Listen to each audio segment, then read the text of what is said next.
Good evening, I'm Dennis Ward. Welcome to APTN National News. It's a community that has a gang and a drug problem. This week, APTN has been introducing you to members of the Samson Cree Nation in Alberta who've lost their loved ones to gun violence. On today's final part, APTN's Chris Stewart sat down with Samson Cree Nation Chief Vernon Saddleback to see what is being done to try to stop the violence. Trina Susay Nanamihu and Shay Lauren Buffalo lost their sons earlier this month to gun violence. Jeremy Susay was shot and killed at a convenience store, and Jordy Buffalo Cryer was shot and wrapped in a tarp. His body was found in a ditch. The community has had over 700 assaults this year alone, multiple gun crimes, drug arrests, and members want help from leadership. APTN spoke to Samson Cree Nation Chief Vernon Saddleback for what is being done to help the community. He says that drugs have become a serious problem. Methamphetamine is one of the problems that we have in our community right now. And so that's kind of what we're kind of focusing on within the nation, that, you know, meth is becoming a problem in our community. We met with the RCMP yesterday, and they confirmed that fentanyl is coming into our community slowly, but methamphetamine definitely has a hold. It's in our community. It has a hold in our community now. And he says action is being taken. We're going to do something about this. I met with the administration, and we're going to start with an education process first. You know, I think it's time for us to educate and train the people of Samson Cree Nation. This is what meth is. You know, if your children are on meth, if you're a family, or if you know someone, here's the signs, and here's what you can do about it. The first session with members was yesterday. Chief Saddleback says the sessions were very successful. Another session is planned for Friday. He says that he has heard from members and action is being taken. They're giving us a message. No matter what they're saying, they have a message, and it needs to be heard and needs to be listened to. And that's kind of what we're doing here, right? We are kind of looking, all right, there's something going on at the homes, right? What's going on? How can we go in there and support these families, you know? And that's what we've kind of done. I mean, when we had some of these homicides, our departments were amazing. They responded well. We pulled people out of homes and moved them to Edmonton Park temporarily in hotels to keep people safe, make sure, and we provided great grief support. He says the Muskwatees RCMP have done a good job, but they cannot cover everything, and a tribal police is an option. He's looking at federal funding to do so. They do the Criminal Code of Canada, we're missing civic policing. So the RCMP don't help us with preventative work on any level, and that's not their fault, that's just not their mandate, right? And so it does leave that void. And again, that's why in Samson we're looking at, maybe we've got to hire our own, you know, 1 or 2 guys to be part of our tribal policing, you know, help us with that civic enforcement. He says he wants to consult with elders on the issue of banishment and possibly putting it into law. It's my own personal opinion, but if someone is guilty of killing a Samson Cree Nation member, they should be banished. No questions asked. You know, you've lost your rights to be in our territory if that's the kind of person that you are, right? And so I want to pose that question to the elders. Chief Saddleback says there is another option suggested by councillors. You have to look at the ambulance calls, you have the police calls we have, you know, we have these homicides that have happened, you know, the drug activity, you know, we have to look at all of that, you know, like, do we need to call a state of emergency? He says that option will be looked at after the education sessions are completed, with the goal of reducing crime numbers and making the community safe. Chris Stewart, APTN National News, Samson Cree Nation. It's been nearly 3 years, but finally a settlement has been reached between the Vancouver Police Department and a grandfather and a granddaughter who were handcuffed outside a bank of Montreal. APTN's Tina House has more. Handcuffed and questioned by police, all for simply trying to open a bank account. Back in December of 2019, this is what happened to Maxwell Johnson Sr. and his then 12-year-old granddaughter, Tori Ann, after presenting a status card. It was going to be her first bank account.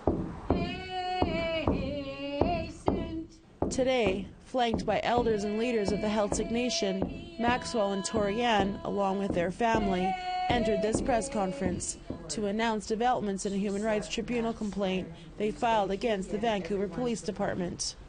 Today is the end of a legal complaint process and the beginning of HELSIC, the Union of BC Indian Chiefs, and the Vancouver Police working together to address systemic discrimination against Indigenous people in policing.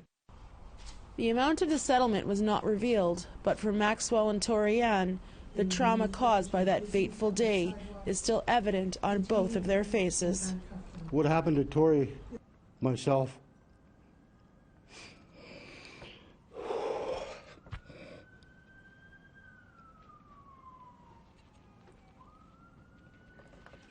One of the things I keep seeing is my granddaughter standing on that street crying while she's being handcuffed.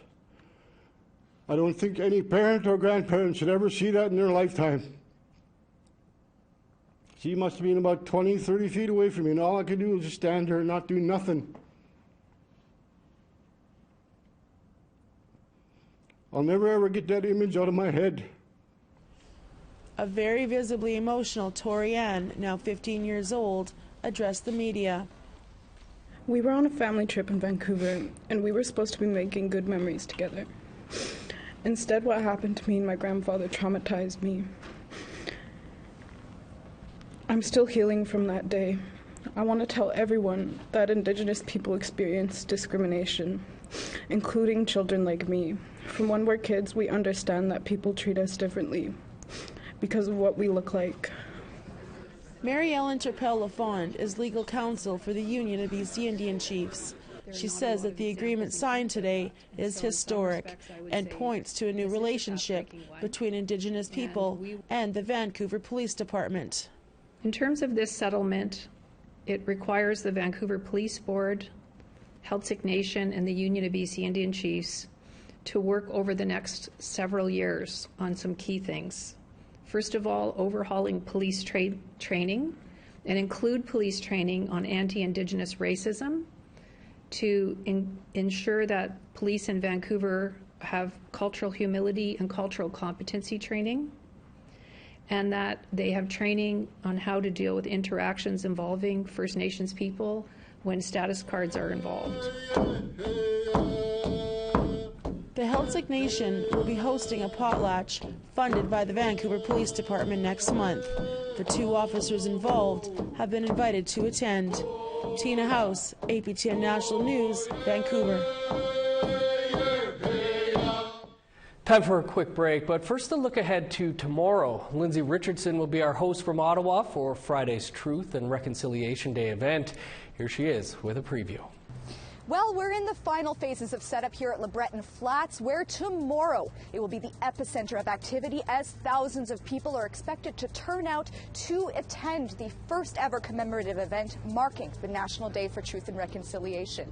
On the docket, speeches from Indigenous leaders, musical performances, and testimony from survivors themselves. I'll be posted here with a full crew ready to bring you updates and commentary during a pre- and post-ceremony show. So be sure to tune into APTN News live and online for all the latest. I'll see you then.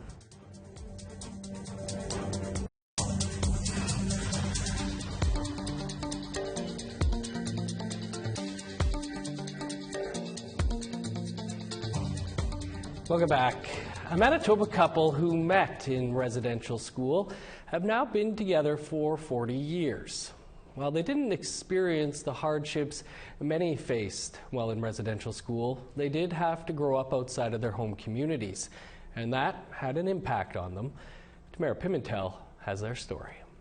This one on our jackets, right? For Jennifer and Darcy Wood, their time at the Portage La Prairie Residential School in the early 70s led to friendships and experiences that pushed them out of their comfort zones. I was involved with the sports in the school as well, as part of the basketball team, even the football. We made a lot of friends there. And that's where I met Darcy. Little did they know their friendship would last a lifetime. Jennifer and Darcy married in 1992. The pair were both raised by residential school survivors. They didn't experience abuse during their time in the institution.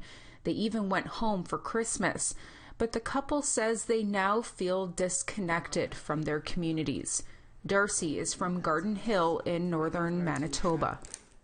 Growing up, I remember a lot of times I was in the bush, and I loved that life. I missed it,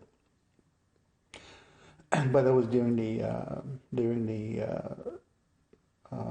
fur trade type of thing. That's how we survived. That way of life I stopped. That's when I was 7 because I had to go to school. My dad said, "You can't. The world is changing. You got to go to school."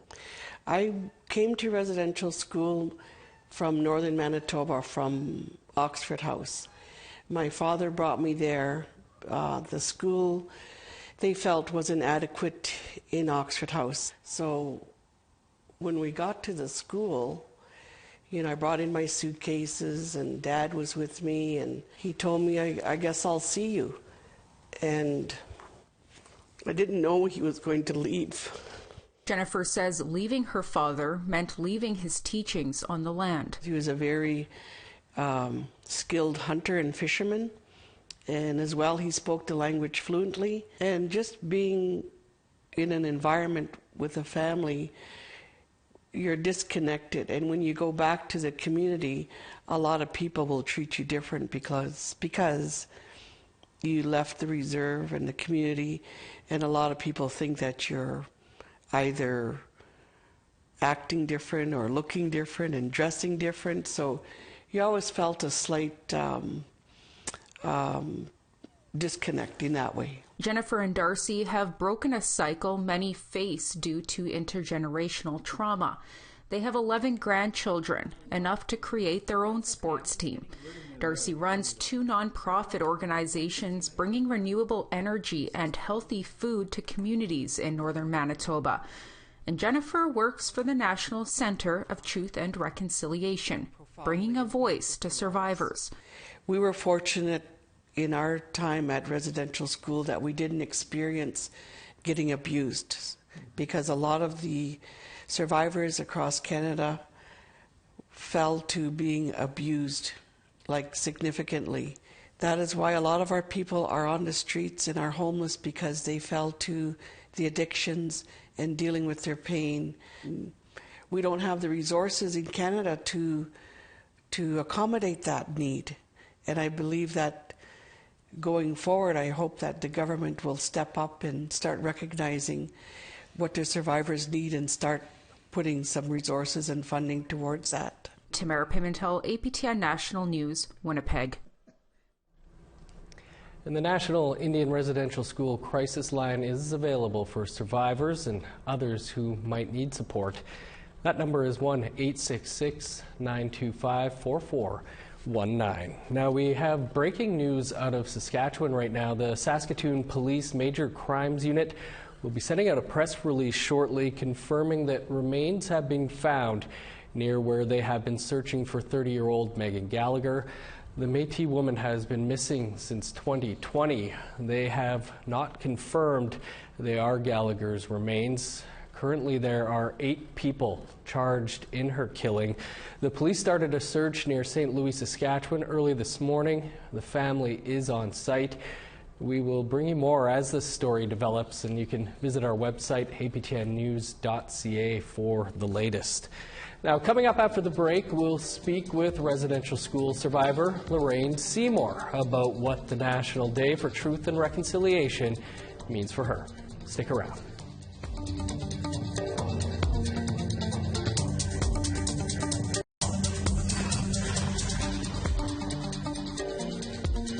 Welcome back. Time now for our photo of the day. This from the beautiful region of Kananaskis, Alberta. Crystal Blaine shared this photo as she described a gorgeous fall day, perfect for paddleboarding. Wow, what a view. Thanks for that, Crystal. You can send your photos to share@aptn.ca for the chance to be our next photo of the day. Now let's take a look at tomorrow's weather forecast. Starting on the East Coast, 19 in Halifax, 15 with showers for St. John's, 7 with rain in Kuujjuaq, rain, and 13 in Nain. Sunny and 17 for Montreal and Val d'Or. 20 under sunny skies in Sault Ste. Marie, 18 under the sun in North Bay. Sunny and 18 in Thunder Bay, sunny and 17 for Sioux Lookout. 12 is the high for God's Lake, Norway House and the Paw. 22 in Winnipeg, sunny and 25 for Dauphin. 23 in Regina, showers and 24 for Saskatoon. 18 and cloudy in Meadow Lake, rain and 12 for La Ronge. In northern Alberta, 22 in Peace River, 17 with rain in Fort McMurray. 21 in rain in Edmonton, 22 with showers for Lethbridge. Sunny and 19 in Vancouver, sun's out and 20 for Victoria. 19 with rain in Prince George, showers and 21 for Smithers. 7 in Old Crow, 13 in Whitehorse. Sunny and 13 for Yellowknife, showers and 15 in Norman Wells. +3 and showers in Sax Harbor, 9 with rain in Paulatuck. +2 with snow in Chesterfield, +1 and snow in Whale Cove. Snow and -7 in Resolute, -2 in Arctic Bay.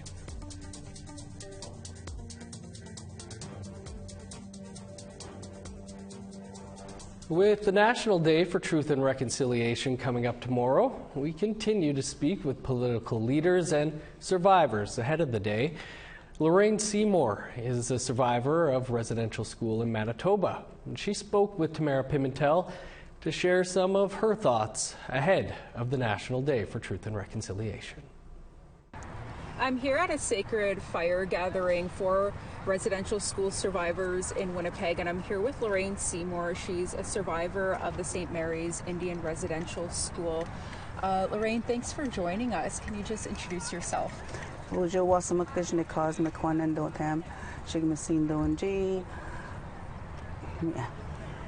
And a lot of gatherings like this are happening across the country all week leading up to September 30th.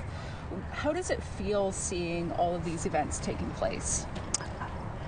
A lot of the times I feel really uplifted. My heart feels uplifted because it feels like it's finally being recognized and the world is actually talking about it, like our world in Canada.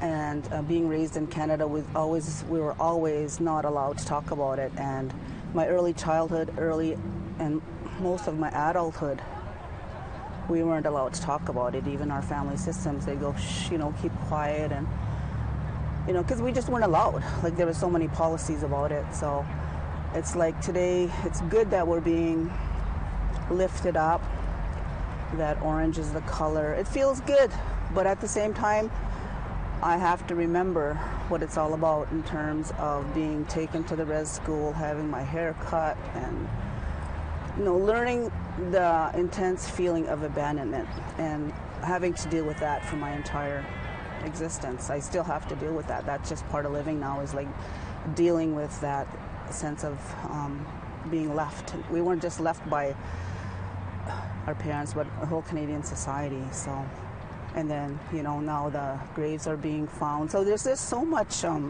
intense healing and discussion that needs to be come to surface. Yeah. And this past year, we've had an apology from the Pope, and he came to Canada to visit, and now we're on our second National Day for Truth and Reconciliation. How has that impacted your healing journey? For me personally, and I only speak for myself when I talk about the Pope, is I went to see the Pope, and it was an electrical feeling when he put on that headdress. Like, I felt the sensation. There was a whole bunch of us survivors there, and there was a lady that was in her 80s, and she couldn't hear.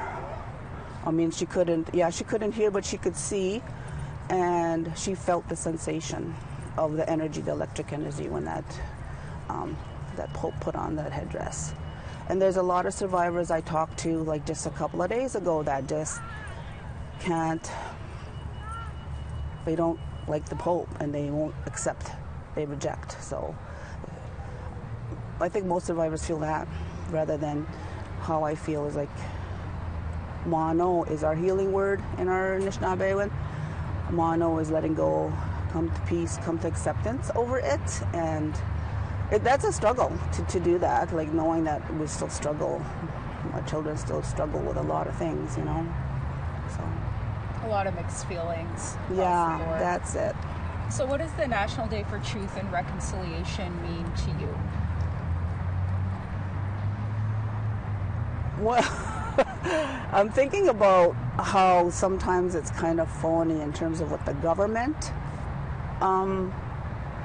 land back. If you really want to feel like this is reconciliation, then let's give some land back so our children don't have to be so impoverished and struggle for school shoes and all backpacks. Like, you know, there's so many programs like that. Like, that shouldn't be an issue. Like, if reconciliation was real, if they really, really wanted to care about the children today. Just watched something on Netflix last night called For Love, and the story's still the same as it was when I was a little girl. Yeah. So whether people are going to school or work or have the day off, what do you hope Canadians take away from this day? Well, I hope they're open-hearted to understand like what really happened in this country, and you know, get educated on what really happened here in this country, and get educated on how the consequences of those policies affect us, like especially MMIWG 2S. Like those are real today consequences of and the impacts of colonization, assimilation, and all the Indian policy that, you know, oppressed us. Get educated. That's what I want them to do. That would be great. And is there anything else that you would like to share with us before I wrap up here? Well, I guess my message is always love. Like, you know, when I was telling you about going to see the Pope and my dismantled relationships with my family members, mostly my brothers, and rebuilding those in a good way. Like, you know, hearing the words, I love you, from my brother was the most amazing thing. Great. Thank you so much for joining us and for sharing your voice with us. You're welcome. Love hearing that story about Lorraine and her brother. Always good to hear from you, Lorraine. That's all the time we have for today, but a reminder, APTN will have a full day of programming tomorrow, the National Day for Truth and Reconciliation, including Remembering the Children, a special commemorative live event from Ottawa. That starts at 1 p.m. Eastern Time. We will be here live half hour before that show, and again after the commemorative event, with guests here in studio. Also a new documentary called The Road to Truth by Tina House will air tomorrow. And our newscast will start a half hour later than usual tomorrow night. It's going to be a special day. We hope you can join us. I'm Dennis Ward. Have a great night. We will see you back here tomorrow.